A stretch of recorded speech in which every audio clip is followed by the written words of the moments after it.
Okulina munansi wa China omukuumaddembe be bakafiira mu kulwanagana kuno okwobaluseewo obupya olw'obutakkaanya mu bakulembeze ababiri. Wabadde oluvuuvumo nti eggye ly'eggwanga erya UPDF lyasindise dda abasajja baali mu South Sudan okusobola okutereeza embeera, kyokka omwogezi w'eggye lino Colonel Paddy Ankunda atunnyonnyodde nti bino bya mbu.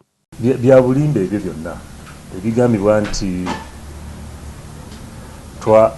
twayisizza ensalo yaffe ne tutwala abasirikale mu South Sudan, byonna bya bulimba. Abasirikale baffe bonna bali munda y'ensalo yaffe.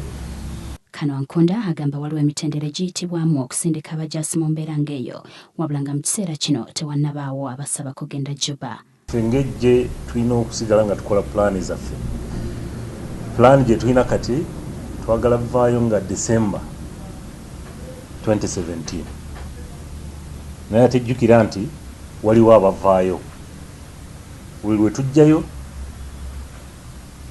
tudeployinga walimu okusigalawo gap.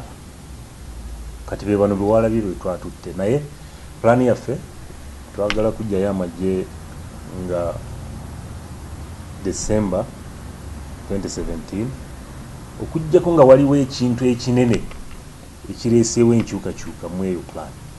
Ono ayongerako nti abajaasi abalabibwa mu bitundu ebyo baali ku mulamwa mulala nnyo, ate nga bano bali mu bitundu bya Nzara, ekitundu ekyabawe ba gavumenti ya South Sudan, okusobola okukakalabizaamu egyabwe.